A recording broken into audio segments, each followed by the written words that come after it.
물이 위에서부터 아래로 흐르듯이 교육부서 여름사역 역시 작년부에서부터 그 은혜가 아래로 흘러가야 할 줄로 믿습니다. 그래서 6월 한 달간 주일 말씀이 교육부서 여름사역의 주제 말씀입니다. 총 주제는 최고의 코치 예수님이고 소주제는 나는 교회예요 라고 하는 내용입니다. 작년부 되시는 우리 모든 분들이 이 주제는 외우고 계셔야 합니다. 교육부서 여름사역은 교회에서 매우 중요한 영적 사역입니다. 영광의 자녀들이 여름사역을 통해 예수 그리스도를 깊이 만나는 시간이기 때문입니다.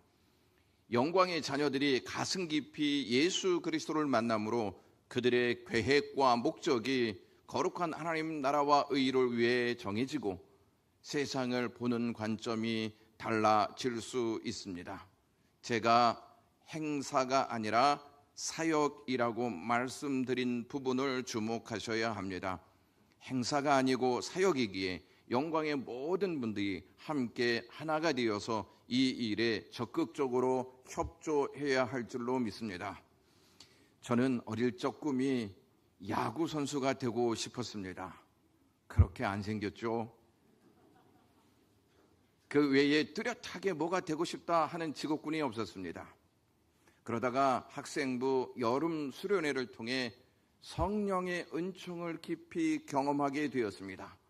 그 당시 수련회 장소는 십자수 기도원이었고 수련회 강사로는 왕성교회 원로 목사님이신 길자연 목사님이셨습니다. 성령의 은총을 받고 나서 저는 두 가지 사실을 알게 되었습니다. 하나는 제가 얼마나 못된 죄인인지를 알게 되었고 또 하나는 못된 죄인인 저를 예수 그리스도께서 얼마나 사랑하시는지를 알게 되었습니다. 그동안 머리로만 알고 있었던 내용들이 가슴으로 내려와 새롭고 뜨겁게 가슴에서 느끼기 시작했습니다. 은혜를 받고 난 다음 수련회 강사인 길자인 목사님이 이 중에 목사가 되고 싶은 사람이 있다면 일어나라 말씀하셨습니다. 목사님의 말씀을 듣고 제가 그 자리에서 벌떡 일어났습니다. 그때부터 저는 목사가 되기로 작정하고 신학을 공부하고 목사 안수를 받게 되었습니다. 목사 안수를 받을 때 제 마음이 남달랐습니다. 왜냐하면 저를 안수해 주셨던 목사님이 길자연 목사님이셨기 때문입니다. 그 순간 저는 하나님의 계획하심과 은혜에 감사하지 아니할 수가 없었습니다. 제가 학생부 수련회에서 하나님께 은혜를 받지 못했다면 지금 이곳에서 사역을 하고 있을까라고 하는 생각을 해봅니다. 제가 이러한 내용을 여러분들에게 전하는 이유는 교육부서 여름사역이 얼마나 중요한지를 말씀드리기 위해서입니다. 제가 여름사역을 통해 예수님을 깊이 만났기에 여름사역의 중요성을 이야기하지 않을 수가 없습니다. 어린 심령이 예수님을 만나 변하게 되면 어두운 세상에 빛을 밝히게 되고 예수 그리스도의 제자로 살아갈 수 있는 능력을 얻게 됩니다. 그러므로 교육부서 여름사역에 장년 되시는 모든 영광의 가족들이 관심을 갖고 하나가 되어 기도와 사랑으로 협력해 주시기를 주님의 이름으로 간절히 축원합니다. 우리는 사람들에게 나는 어떻게 비춰질까 늘 궁금해합니다. 왜냐하면 그것이 곧 사람들이 나를 어떠한 사람으로 보는 것과 연결되어 있기 때문입니다. 사람이 나를 어떤 사람으로 보는가, 이것보다 더 중요한 것이 있습니다. 그것은 하나님이 나를 어떠한 사람으로 보느냐입니다. 사람들이 모두 나를 좋은 사람, 괜찮은 사람, 능력 있는 사람으로 보아도 하나님이 나를 그저 심판받을 죄인으로 보신다면 그것이 무슨 의미가 있겠습니까? 사람들이 나를 별로 중요하지 않는 사람, 도움이 되지 않는 사람, 관심을 끌만한 것이 없는 사람, 사랑받을 수 있는 자격이 없는 사람, 병든 사람이라고 할지라도 하나님이 너는 내가 택한 백성이다. 너는 내가 존귀한 제사장으로 세웠다. 나는 너를 거룩한 나라가 되게 했다. 너는 나의 소유된 백성이라고 하시면 그것보다 의미 있는 인생이 어디 있겠습니까? 세상을 창조하시고 만왕의 왕이시며 우리를 만드신 창조주 하나님께서 나를 그렇게 인정해 주시면 그보다 더 큰 축복이 없는 줄로 믿습니다. 하나님은 우리를 그러한 존재로 삼으시기 위해서 예수 그리스도를 이 땅에 보내셨습니다. 이것이 지난주까지의 내용입니다. 오늘 본문은 내 제자가 되리라 하는 내용으로 베드로를 제자로 삼으시는 예수 그리스도의 은혜가 담겨져 있습니다. 유대인들은 갈릴리 사람, 어부라고 하면 변방 사람으로 취급합니다. 예수님은 주목을 끌만한 것이 없고 무지한 자들로 취급받았던 갈릴리 사람 중에 베드로와 요한과 야고보를 제자로 삼습니다. 오늘 본문은 예수님께서 게네사렛 호숫가에서 말씀을 전하시는 내용으로 포문을 엽니다. 예수님께서 무리에게 말씀을 전하실 때 아무것도 잡지 못하고 들어온 베드로의 배를 사용하십니다. 베드로의 배는 아무것도 싣고 오지 못한 빈배였습니다. 실패한 배라고 말씀드릴 수 있습니다. 예수님은 아무것도 잡지 못하고 들어온 그 배에 오르셔서 무리를 가르치십니다. 베드로의 배는 비록 빈배였지만 예수님이 오르셔서 말씀의 도구로 사용하실 때 그 배는 더 이상 실패한 배, 빈배가 아니라 다른 배와 비교할 수 없을 정도로 가장 존귀한 배가 되어지는 줄로 믿습니다. 왜냐하면 가장 존귀하신 예수 그리스도께서 그 배에 오르셨기 때문입니다. 그 배를 우리 인생으로 비유해서 생각해 본다면 놀라운 은혜가 있습니다. 우리는 인생이라는 배에 우리가 원하는 것을 가득 채우고 싶어하는 마음이 있습니다. 배는 채워져야 의미를 부여할 수 있습니다. 그런데 우리의 인생은 베드로처럼 밤이 맞도록 수고하여도 채울 수 없는 것들이 있는 것을 아십니까? 그것은 오직 주님으로부터 채워질 수 있는 것들입니다. 2년 전 소천하신 이어령 교수님은 수십 년간 대한민국 지성계를 대표하는 독보적인 인본주의자였습니다. 그러다가 아끼고 사랑하는 딸이 중한 질병에 걸리게 되었습니다. 이때 이어령 교수는 자신의 날카로운 지성이 딸에게 아무 힘도 도움도 될 수 없다는 사실을 알게 되고 절망하게 됩니다. 딸을 지탱해 주는 힘은 예수 그리스도를 향한 믿음이었습니다. 이 사건을 계기로 그는 영적인 세계의 마음을 열고 예수 그리스도를 구주로 영접하여 그리스도인이 됩니다. 이를 토대로 써낸 책이 바로 지성에서 영성으로라고 하는 책입니다.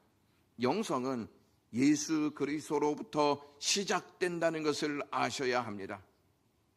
베드로의 빈배에 오르신 예수님은 무리에게 말씀을 가르치신 후에 베드로에게 말씀하시기를 4절에 깊은 데로 가서 그 물을 내려 고기를 잡으라 말씀하십니다. 예수 그리스도의 말씀을 들은 베드로는 의아해할 수밖에 없었습니다.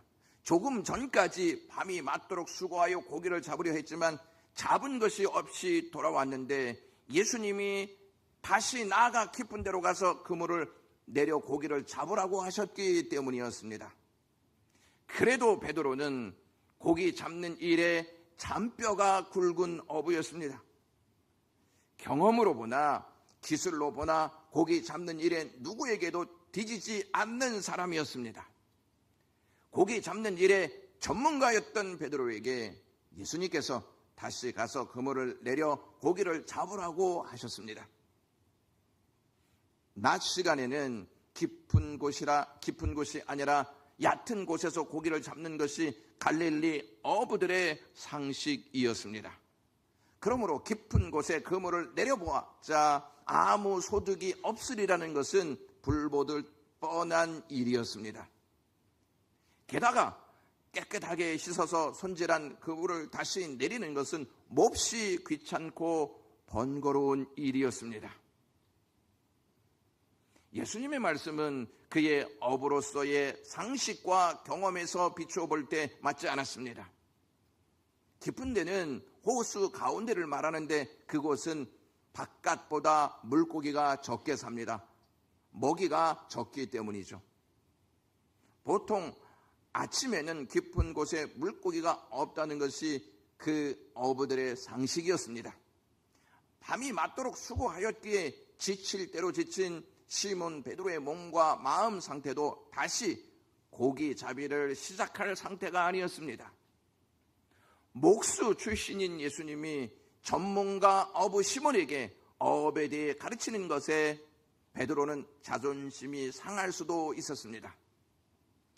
우리도 하나님의 말씀을 듣다가 보면 우리의 경험과 지식 그리고 신념이 말씀과 충돌을 일으킬 때가 있습니다.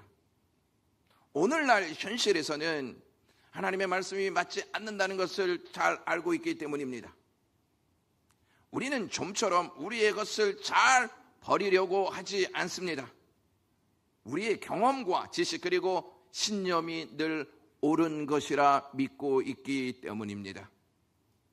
베드로도 예수님이 하신 말씀에 충돌을 일으킬 수도 있었습니다. 그러나 베드로는 예수님의 말씀을 듣고 5절에 이렇게 고백합니다. 선생님, 우리들이 밤이 새도록 수고하였으되 잠은 것이 없지만은 말씀에 의지하여 내가 그물을 내리리다 하고 말하였습니다. 베드로의 말을 잘 들어보시면 그가 말씀에 의지하여 그물을 내리겠다고 고백합니다. 여기 잡은 것이 없지만은 이라는 말과 말씀에 의지하여 라는 말 사이에 그러나 그럼에도 불구하고 라고 하는 말이 빠져 있는데 원어에 보면 그러나 그럼에도 불구하고 라고 하는 단어가 있습니다. 영어로는 but because you say so 라고 하는 말이 기록되어 있습니다. 원어 성경에 나와 있는 내용 그대로를 영어 성경에 기록해 놓았습니다.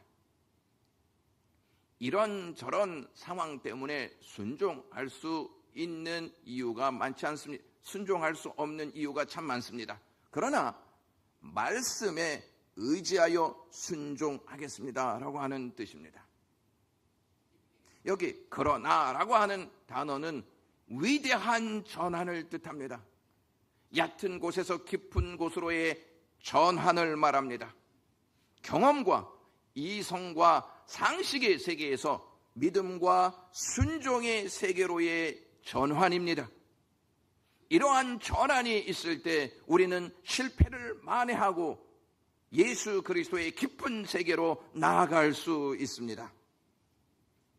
그동안 베드로는 경험으로 쌓은 지식과 기술로 경험을 바탕으로 한 감으로 그물을 내려 고기를 잡았는데 이제는 그것이 아닌 말씀에 의지하여 그물을 내리겠다고 고백했습니다. 그리고 베드로는 고백한 대로 그렇게 순종했습니다. 누가복음의 저자 누가는 6절에 그렇게 하니라고 기록되어 있습니다. 어떤 사람은 말씀은 많이 듣는데 들은 말씀을 삶으로 옮기지 않는 사람들이 있습니다. 어떤 사람은 말씀을 듣고 고백은 잘 하는데 고백대로 살지 않습니다. 베드로는 자신이 고백한 대로 말씀에 의지하여 그렇게 순종했습니다. 그러자 고기를 잡은 것이 힘이 많아 그물이 찢어질 정도였습니다. 밤이 맞도록 수고하여도 얻지 못했던 것을 말씀에 순종하여 그렇게 하자 그물이 찢어질 정도로 고기가 잡혔습니다. 베드로는 자기 힘으로 고기를 배에 다 채울 수 없음을 알고는 동무들에게 나를 좀 도와주시오라고 도움을 요청했습니다. 베드로는 배가 잠길 정도로 고기를 가득 채우고 돌아왔습니다. 두 척의 빈 배를 가지고 들어왔던 배가 이제는 고기를 담기 버거울 정도로 가득 채워서 돌아왔습니다.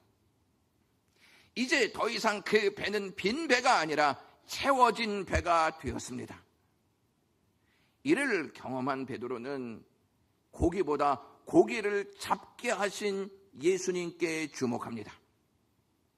베드로는 예수 그리스도의 무릎 아래 엎드려 고백하기를 8절에 주여 나를 떠나소서 나는 죄인입니다 라고 고백했습니다. 베드로의 모습이 좀 생뚱맞지 않아 보입니까? 그냥 배에 싣고 온 고기를 세워보면서 그 고깃값이 얼마나 되는지 계산해야 마땅하지 않겠습니까? 그리고 고기를 잡게 하신 예수님께 감사의 표시를 하면 되는 거 아닙니까? 그런데 베드로는 왜 갑자기 예수 그리스도의 무릎 앞에 엎드려 그러한 말을 했을까요? 여러분 혹시 베드로와 같은 고백을 하신 적이 있습니까? 베드로와 같은 고백을 언제 합니까? 예수 그리스도가 어떠한 분인지 알게 되면 그러한 고백이 저절로 나올 수밖에 없습니다. 베드로의 고백은 마치 이사야 선지자가 예루살렘 성전에서 하나님의 임재하심을 경험할 때 했던 고백이었습니다. 이사야는 하나님의 임재하심을 목도하고는 이사야 6장 5절에 화로다 나여 망하게 되었도다. 나는 입술이 부정한 사람이요 나는 입술이 부정한 백성 중에 거하면서 만군의 여호와이신 왕을 배웠음이로다 라고 고백합니다.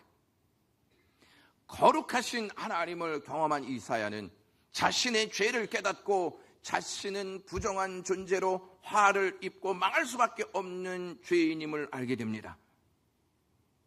선지자 이사야가 하나님을 뵙고 그렇게 고백했다면 우리도 동일한 고백을 해야 하지 않겠습니까? 베드로는 예수님을 뵙고 이사야와 같은 고백을 한 것입니다. 주님을 알면 주님의 크심과 우리의 작음이 동시에 경험됩니다. 따라서 우리가 그분의 크심을 알면 그분의 무릎 아래 엎드리게 되어집니다. 예수님을 알지 못하는 사람들은 예수님을 그저 작은 분으로 보고 자신을 크게 봅니다. 그래서 주님을 함부로 대하거나 경멸하기까지 합니다. 세상 사람들이 예수님을 어떻게 대하는지 우리는 직간접적으로 목격하고 살아가고 있습니다. 예수님이 십자가에 달려 돌아가셨을 때 사람들이 예수님을 대했던 것처럼 그렇게 대하고 있습니다. 세상 사람은 그렇다 치고 우리는 예수 그리스도를 어떻게 대하고 있고 어떠한 자세로 예배하고 있습니까? 베드로와 이사야의 고백을 잘 들어보시면 자신들은 죄인이며 자신들이 지은 죄로 말미암아 화를 입어 망할 자라고 말하고 있습니다. 오늘 우리는 베드로의 행동을 보면서 두 가지 의문점이 생깁니다.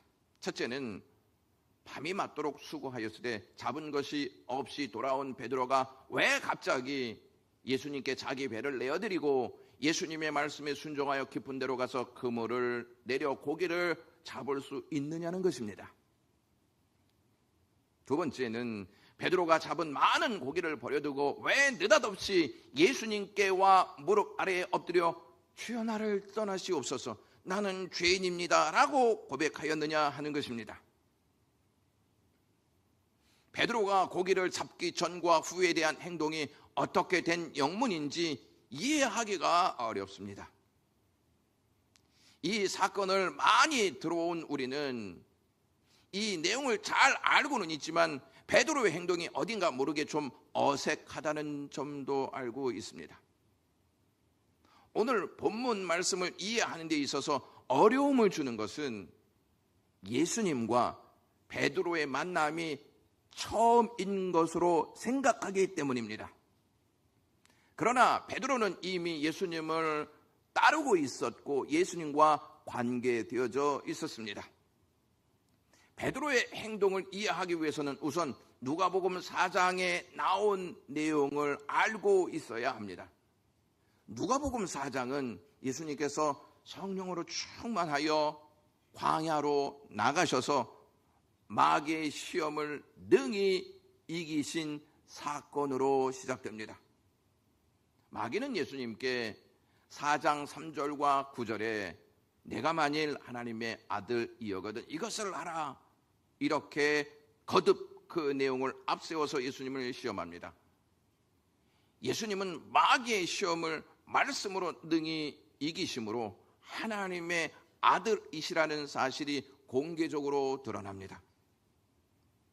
마귀를 이기신 예수님이 유대인들이 모여 교육하고 성경을 읽고 토론하는 회당에 가셔서 하나님의 나라를 가르치십니다.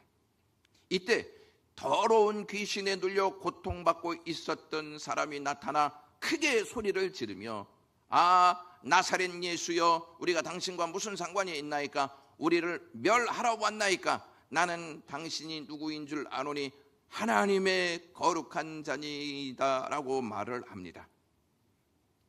더러운 귀신은 예수님이 하나님의 거룩한 자임을 공개적으로 드러냈습니다. 하나님의 거룩하신 아들 예수님은 더러운 귀신을 꾸짖으시면서 잠잠하고 그 사람에게서 나오라 말씀하십니다.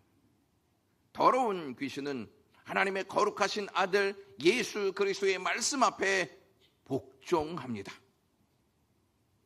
이에 예수님의 소문이 그 근처 사방으로 퍼져나갑니다. 이 사건이 있은 후에 예수님께서 베드로의 장모 집에 들어가십니다.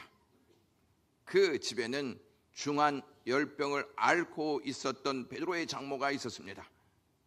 중한 열병이라고 언급한 것을 보면 그의 장모가 어떠한 상태였는지를 알 수 있습니다. 열병은 어른들에게 치명적입니다. 거룩하신 하나님의 아들 예수님은 그녀를 치유해 주십니다. 치유받은 베드로의 장모는 자리에서 일어나 예수님께 수종을 듭니다. 이 사건을 목격한 베드로는 이미 그의 형제 안드레를 통해서 예수님이 메시아 즉 구원자라고 소개받고 예수님을 따르고 있었습니다. 베드로는 안드레와 마찬가지로 구원자를 기다리고 있었던 사람인지라 자신이 기다리고 있던 구원자가 예수님이신지 아닌지 예의주시하며 살펴보고 있었습니다. 일단 예수님을 따르기는 했지만 예수님이 자신이 기다리던 구원자인지 확신하지 못하고 있었습니다.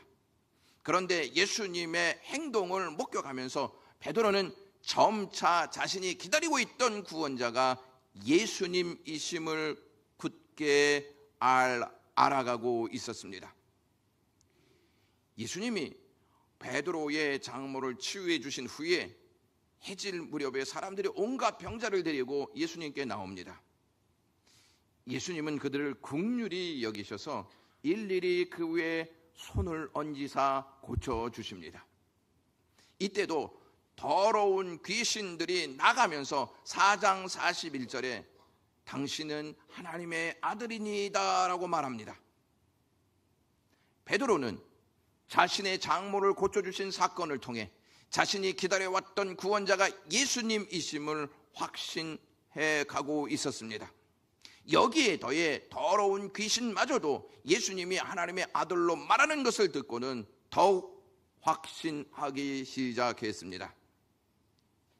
이때까지만 해도 베드로는 일상에서 나름대로 생활을 하고 부분적으로 예수님을 따르고 있었던 시기였습니다. 그리고 오늘 본문 사건이 나오는 것입니다.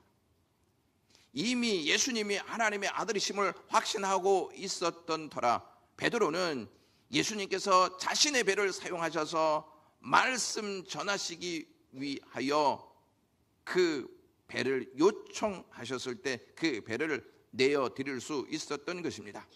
그리고 예수님이 말씀하신 대로 깊은 데로 가서 그물을 내려 고기를 잡을 수가 있었던 것입니다.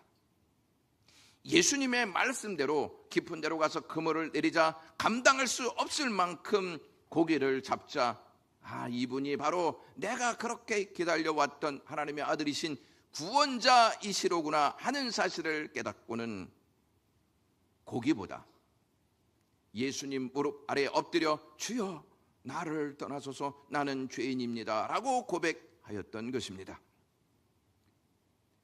그의 고백은 자신은 부정한 죄인이기에 거룩하신 하나님의 아들 예수 그리스도를 뵐 자격이 없다는 뜻입니다. 기적을 체험하기 전에 베드로는 예수님을 선생님 이렇게 불렀습니다. 그 내용이 5절에 기록되어 있고요. 기적을 체험한 후에는 예수 그리스도의 무릎 아래에 엎드려 주여라고 하는 호칭이 바뀝니다. 다시 말해서 베드로는 예수님의 정체성을 알게 되었다는 말씀입니다. 무슨 말씀이냐면 예수님을 단순히 인간으로서가 아닌 하나님으로 인식하게 되었다는 뜻입니다. 그리고 하나님 앞에 있는 자신이 어떠한 존재인지를 알게 되었습니다. 그동안은 나타나는 현상을 통해 예수님을 인식했다면 이제는 경험을 통해 예수님을 인식하게 되었습니다. 예수님은 단지 기적을 베푸신 능력자 정도가 아니라 모든 것을 아시는 분, 바닷속까지 아시고 물고기까지 주관하시는 전능하신 하나님이심을 깨닫게 되었다는 것입니다. 이 거룩하신 주님 앞에 자신이 얼마나 하찮은 죄인인지, 작은 상식으로 자기를 자랑하고 자존심을 내세운 죄인임을 발견하게 되었습니다. 자기가 죄인임을 깨닫고 발견하였을 때 베드로는 심히 두렵고 떨렸습니다. 그래서 예수 그리스도 무릎 앞에 바짝 엎드리게 되었습니다. 거룩하신 하나님의 아들이신 예수님은 베드로의 말대로 그를 떠나시지 않습니다. 베드로를 떠나시지 않고 오히려 베드로에게 사명을 주십니다. 10절 말씀에 무서워하지 말라, 이제 후로는 내가 사람을 취하리라, 이렇게 말씀합니다. 마태와 마가는 나를 따라오라, 내가 너희를 사람 낚는 어부가 되게 하리라, 이 말씀으로 기록되어 있습니다. 하나님께서 예수 그리스도를 통해 베드로와 요한과 야고보를 제자로 부르십니다. 김춘수 시인의 꽃이라는 시가 있습니다. 그 시의 한 구절이 이렇습니다. 내가 그의 이름을 불러주기 전에는 그는 다만 하나의 몸짓에 지나지 않았다. 내가 그의 이름을 불러주었을 때 그는 나에게로 와서 꽃이 되었다라고 하는 내용입니다. 주님께서 시몬 베드로의 이름을 불러주기 전에는 그는 그저 갈릴리의 어부였고 죄인에 불과했습니다.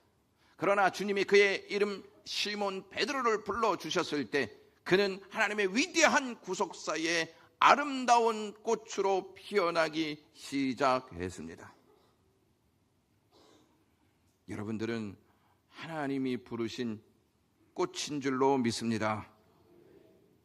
아멘을 안 하신 분들은 나는 꽃이 아니고 호박입니다, 이렇게 여기시는 분들 같습니다. 물고기는 물속에 있으면 살고 물 밖으로 나오면 죽습니다.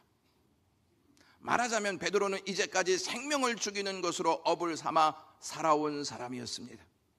반면에 사람은 물속에 있으면 죽고 물 밖으로 나와야 합니다. 사람을 취하라는 것은 죄의 바다, 죽음의 바다, 심판의 바다에 빠져 허우적대는 사람을 건져 올려서 그의 생명을 살리는 일을 하라는 뜻입니다. 이 일은 본래 예수님께서 하시는 일이었습니다. 예수님은 그 일을 베드로와 같이 하자고 베드로를 부르고 계시는 것입니다. 주님은 베드로와 요한 그리고 야고보에게 자신을 나타내시고 그들에게 하나님의 나라의 일을 맡기시기 위해서 오늘 그들과 함께 하고 계시는 것입니다. 이 세상에서 가장 먼 거리는 아마 하늘과 땅이 아니겠습니까? 그러나 이 세상에서 가장 먼 거리는 사랑하지 않는 곳입니다. 사랑하지 않는 곳은 아무리 가까워도 가고 싶지 않기 때문입니다. 반대로 가장 가까운 거리는 사랑하는 곳입니다. 거리가 멀어도 사랑하는 곳은 어떻게 해서든지 갑니다. 인간은 하나님과 가장 멀리 있었던 사이였습니다. 인간은 하나님을 사랑하지 않았고 자신을 사랑한 존재였습니다. 그래서 인간은 하나님을 찾지 않았던 것입니다. 그러나 하나님은 인간을 찾아오셨습니다. 인간을 사랑하셨기 때문입니다.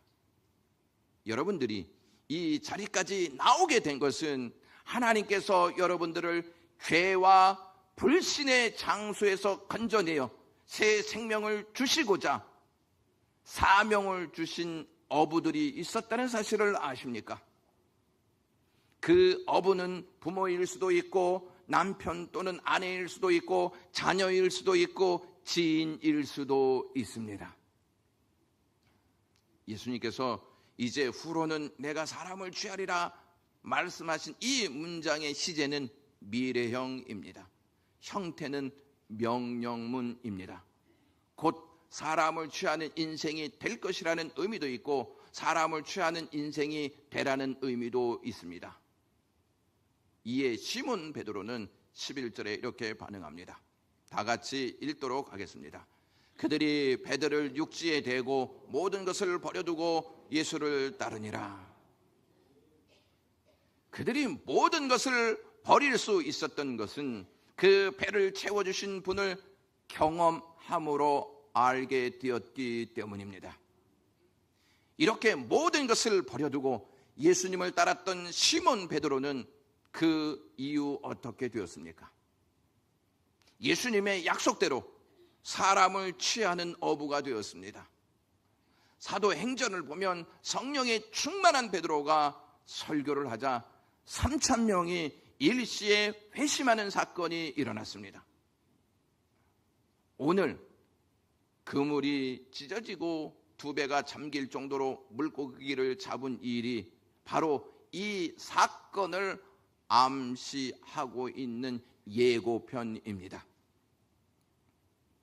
부르심을 쫓기 위해 모든 것을 버릴 때 대가가 너무 크고 희생이 많다고 여겨질 수 있습니다. 그러나 시몬 베드로는 그 무엇보다 귀한 생명을 구하는 일에 쓰임받는 제자가 되었습니다. 제2차 세계대전 당시 독일의 저명한 신학자이자 목회자였던 본 회퍼라고 하는 목사님이 당시 통치자이자 신처럼 행세했던 독일의 히틀러를 상대로 믿음을 지키다가 독일 나치에 의해 순교당하였습니다. 본 해퍼는 나를 따르라 라고 하는 책 내용에서 이러한 글을 남겼습니다. 은혜가 값비싼 것은 따르라고 부르기 때문이다. 그것이 은혜인 것은 예수 그리스도를 따르라고 부르기 때문이다. 죄사함의 은혜와 구원의 은혜만이 은혜가 아닙니다. 정말 값비싼 은혜는 이에 더하여 부르심에 순종하는 은혜와 예수님을 따르는 삶의 은혜인 줄로 믿습니다. 죄인에 불과한 우리를 예수 그리스도는 제자가 되게 하셨습니다. 이제 우리는 가정과 직장과 그리고 있는 그 자리에서 예수 그리스도를 전하는 제자로 살아야 할 줄로 믿습니다. 그것이 우리가 받은 사명입니다. 기도하겠습니다. 하나님 고맙습니다. 죄 많은 저희들, 사람들에게 인정받지 못하는 가운데 살아가고 있었던 저희들을 예수 그리스도께서 찾아오셔서 너는 내 것이다 말씀하시고 제자 삼아주시니 감사합니다. 하늘나라 복음을 위하여 복되게 쓰임받을 수 있는 제자들 되게 하옵소서. 예수님의 이름으로 기도드리옵나이다.